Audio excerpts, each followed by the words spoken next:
Welcome Tamil stocks friends. July 12 சனிக்கிழமை இந்த வீடியோவில் கடந்த மாதம் ஜூன் 12 இந்தியாவையே உலுக்கிய அகமதாபாத் விமான விபத்து குறித்து இந்திய விமானத்துறை அமைச்சகம் முதல் கட்ட அறிக்கையை வெளியிட்டிருக்கிறாங்க.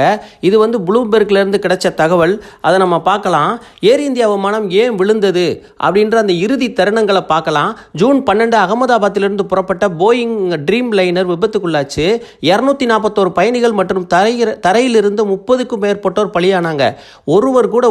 ஒருவர் மட்டும் உயிர் தப்பினார். முழுமையான எரிபொருள் நிரப்பப்பட்ட விமானம் வேகமாக பறக்கும் உயரத்தை இழந்தது.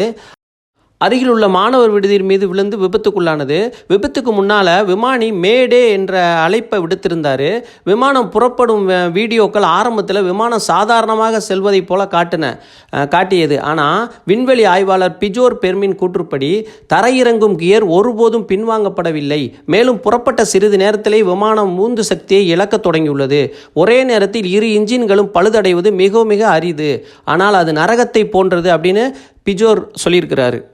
ப்ளூம்பெர்க்கின் கூற்றுப்படி காக்விட்டின் மைசன் சோலில் உள்ள எரிபொருள் கட்டுப்பாட்டு சுவிட்சுகள் சாத்தியமான இயக்கம் முதன்மையான விசாரணைக்கு முக்கியமானதாக உள்ளது. இந்த சுவிட்சுகள் இன்ஜின்களுக்கான எரிபொருள் விநியோகத்தை கட்டுப்படுத்துகின்றன. இவை GU ஏரோஸ்பேஸ் ஆல் தயாரிக்கப்படுகின்றன. வால் ஸ்ட்ரீட் ஜேர்னல் பத்திரிகையும் முதற்கட்ட கண்டுபிடிப்புகளை சுவிட்சுகள் அணைக்கப்பட்டதாக கூறுகின்றன.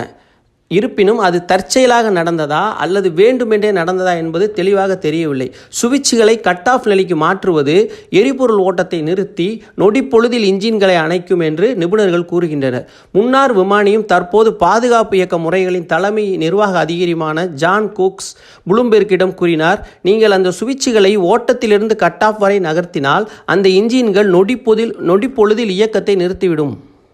தற்செயலான சுவிட்ச் இயக்கத்தின் சாத்தியங்கள் நிராகரிக்க முடியாது என்று அவர் கூறினார். விமானம் அல்லது GE இயந்திரங்கள் FAA உற்பத்தியாளர்கள் பாதுகாப்பு ஆலோசனைகளை வெளியிடவில்லை. அவை பொதுவாக செயல்பாட்டு ஆபத்துகள் கண்டறியப்பட்டால் மட்டுமே பின்பற்றப்படும். இயந்திரங்களை மறுதொடக்கம் செய்ய குழுவினருக்கு மிக குறைந்த நேரமும் குறைந்த உயரமும் தான் இருந்திருக்கலாம் என்று விமானிகள் கூறுகின்றனர். ரேம் ஏர் டர்பைன் இது ஒரு முக்கிய அவசர சாதனமாக பயன்படுத்தப்பட்டது.